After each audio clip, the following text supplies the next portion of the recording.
दोस्तों, अमेरिका के राष्ट्रपति डोनाल्ड ट्रंप की जबरदस्त फजीयत हो गई। बड़ा कार्यक्रम चल रहा था, सारे के सारे सांसद बैठे हुए थे। अचानक से एक सांसद उठ खड़े होते हैं और जिस तरह की एक्टिविटी इन दोनों डोनाल्ड ट्रंप कर रहे हैं, वेनेजुएला से लेकर ईरान, ईरान से लेकर ग्रीनलैंड तक, उसे लेकर उन्हें गाली दे दी जाती है। जी हां, भरे कार्यक्रम के बीच डोनाल्ड ट्रंप को गालियां दी जाती है और ऐसी हालत में खड़ी कर दी जाती है कि चेहरा भी छिपाने का की फुर्सत या मौका नहीं मिल पाता। कहां हुआ, कैसे हुआ, आप देखिएगा कैसे गरियाए गए हैं डोनाल्ड ट्रंप। तो डोनाल्ड ट्रंप के एक बहुत अजीज दोस्त जिन्होंने नरसंहार की सारी हदें पार की, जी हां, मैं बात कर रहा हूं बेंजामिन नेतन्याहू के लिए आदेश भी जारी हो गया है कि गलती से भी वो अमेरिका के अंदर आने की कोशिश ना करें और आए भी तो न्यूयॉर्क ना आए। एक साफ तौर पर कह दिया है कि चाहे डोनाल्ड ट्रंप हो, ट्रंप के साथ खड़े कितने लोग हों, लेकिन अगर नेतन्याहू न्यूयॉर्क में कदम रखते हैं तो उन्हें ट्रंप बचा पाएंगे ना ट्रंप की सरकार बचा पाएगी। इसके अलावा भी आपको आज खबर दिखाऊंगा कि कैसे फिलहाल सीरिया के अंदर हालात बिगड़ने लगे हैं और सीरिया के बिगड़ते हालात के पीछे अमेरिका का एक बहुत बड़ा प्लान निकलकर सामने आया। जिस आईएसआईएस को पूरी दुनिया में आतंकवादी संगठन के तौर पर प्रचारित किया, अब उसी आईएसआईएस के सहारे अमेरिका और इजराइल है। कैसे आईएसआईएस के लड़ाकों को छोड़ा गया है, क्यों? क्योंकि ईरान से लड़ने के लिए भेजना है, क्योंकि इराक में जो कुछ हुआ है हर किसी ने देखा। और वहीं रजा पहलवी का ताजा बयान सुनाऊंगा। मैंने कहा था ना, घर का भेदी लंका ढाए, तो देखिएगा। नमस्कार, मैं हूं प्रज्वल गौतम और आपको मिडिल ईस्ट से जुड़ी अब नई और ताजा खबरें दिखाने जा रहा हूं। कई के चेहरे एक्सपोज हुए, कैसे गरियाए गए, तमाम चीजें। लेकिन सबसे पहले इस बयान को जरा सुनिए, कैसे सीधे सीधे गाली दे दी गई है, सुनिए। Let me put in words you might understand. Mr. President, fuck off. Det var næsten sådan ordene lød, da jeg...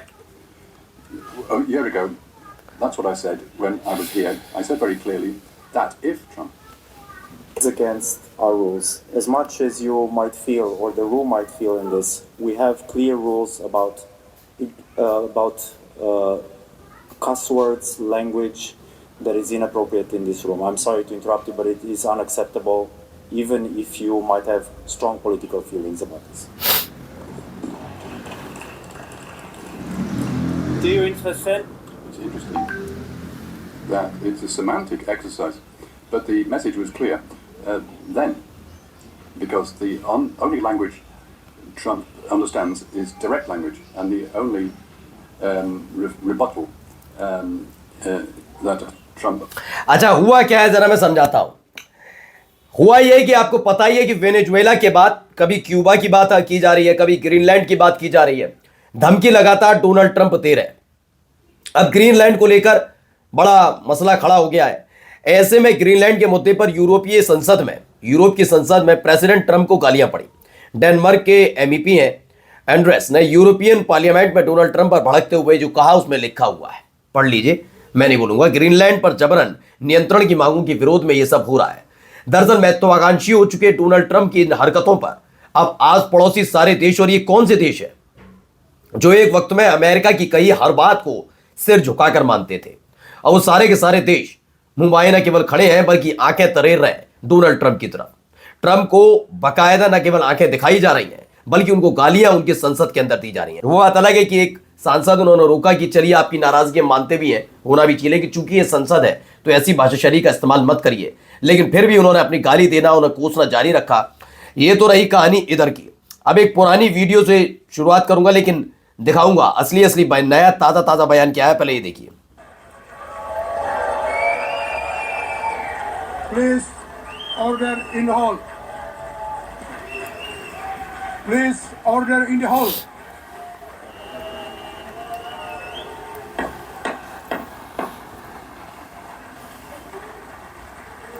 दरअसल ये यूएन का एक सत्र था पिछला वाला, जिसमें नेतन्याहू जब पहुंचे थे तो अलग अलग देशों के प्रतिनिधियों ने अपनी अपनी सीट छोड़ दी थी और नेतन्याहू को सुनने से मना कर दिया था। और उस दौरान जितने भी पत्रकार या दर्शक दीर्घा में लोग मौजूद थे, वो बहुत खुश हुए थे कि नेतन्याहू को सुनने के लिए कई देश तैयार नहीं है। मात्र 10 से 11 देश ऐसे थे जिनके प्रतिनिधि वहां पर मौजूद रहते हैं, बाकी सब यूएन की उस कार्रवाई को छोड़कर चले जाते हैं। नेतन्याहू का चेहरा उस वक्त देखने लायक था। यह वीडियो मैंने क्यों दिखाई तो मैं बताता हूं।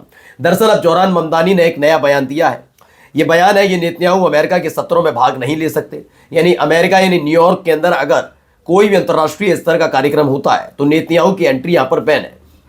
उन्होंने यानी आगे न्यूयॉर्क के मेयर जोरान ममदानी ने नेतन्याहू को धमकी देते हुए कहा, अगर नेतन्याहू ने शहर में कदम रखा तो उन्हें गिरफ्तार करवा लिया जाएगा, छोड़ा नहीं जाएगा, गिरफ्तार करा लिया जाएगा। ये स्पष्ट कर दिया गया है। यानी सीधे तौर पर ये अमेरिका के लिए बड़ी और ट्रंप के लिए बड़ा पेचीदगी भरा समय है कि कैसे वो जोरान ममदानी से निपटेंगे। अब आते हैं ईरान अमेरिका का एक ऐसा कदम जिसने हर किसी को सख्ती में डाला और जो बार बार ये कहता है मैं आतंकवाद के खिलाफ हूं, मैं इसके खिलाफ हूं, मैं उसके खिलाफ हूं।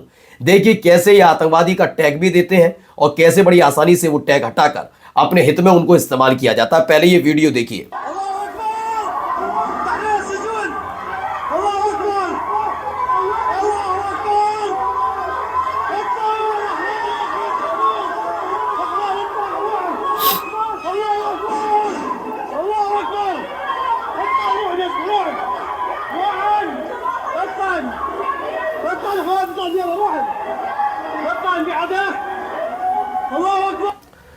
और दूसरी तस्वीर देखिए कैसे इन्हें छोड़ा जा रहा है।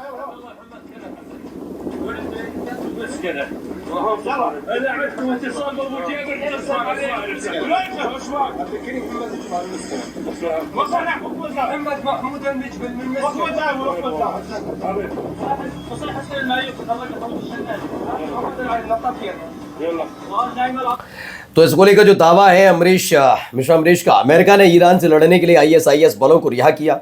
एक चौंकाने वाले घटनाक्रम में अल शारा यानी जोलानी बलों ने सीरिया के हसाका स्थित अल शद्दादी जेल में बंद हजारों ISIS कैदियों को रिहा कर दिया। इससे पहले यह क्षेत्र कुर्द बाहुल्य SDF के कब्जे में था। कुर्दों को दी गई अमेरिकी सुरक्षा वापस ले ली गई और अल शारा की तथाकथित सीरियाई सेना को अलेप्पो, रक्का और हसाका में कुर्द नियंत्रित क्षेत्रों पर कब्जा करने की अनुमति दी गई है। 18 जनवरी को कुर्दों और जुलानी के बीच हुआ युद्ध विराम भी टूट गया। ऐसा लगता है कि अमेरिका इजराइल की रणनीति ईरान का मुकाबला करने के लिए ISIS को पुनर्जीवित करना है। आप अंदाजा लगाइए ISIS के बहाने अब एक सीरिया में, क्योंकि आप जानते हैं सीरिया में हुआ क्या, बशर अल असद की सरकार थी, वो ईरान और रूस समर्थित थी। इस दौरान एक संगठन सिर उठा रहा था, नाम था HTS, जिसे आतंकवादी संगठन अमेरिका ने कहा। उनका मुखिया अल जुलानी जो आतंकवादी हुआ तय किया गया अमेरिका की तरफ से। लेकिन जब अल जुलानी ने HTS की सहायता से बशर अल असद की सरकार का तख्ता पलट किया, वो हीरो बन गया अमेरिका की नज़र में। आतंकवादी भी नहीं रहे और ना आतंकवादी संगठन। पिछले कुछ दिनों से देखने को मिल रहा था अल जुलानी जो है वो अमेरिका की बजाय रूस से सटते हुए नजर आ रहे थे। इसी ने टेंशन पैदा की और अब हालात क्या है, अभी हाल ही में इराक को खाली करना पड़ा अमेरिका को। उससे बौखलाए हुए अमेरिका को लेकर दावा है कि यहाँ पर अल जुलानी जो बलों ने वहीं को वहां पर अब एक दूसरे से भिड़ते नजर आ रहे हैं। सारा खेल ईरान से भिड़ने के लिए ISIS को मजबूत करने का है। सोचिए अमेरिका क्या खेल खेलता है, कहता है कि मैं आतंकवाद के खिलाफ हूं। यह आतंकवाद के खिलाफ है। नमस्कार।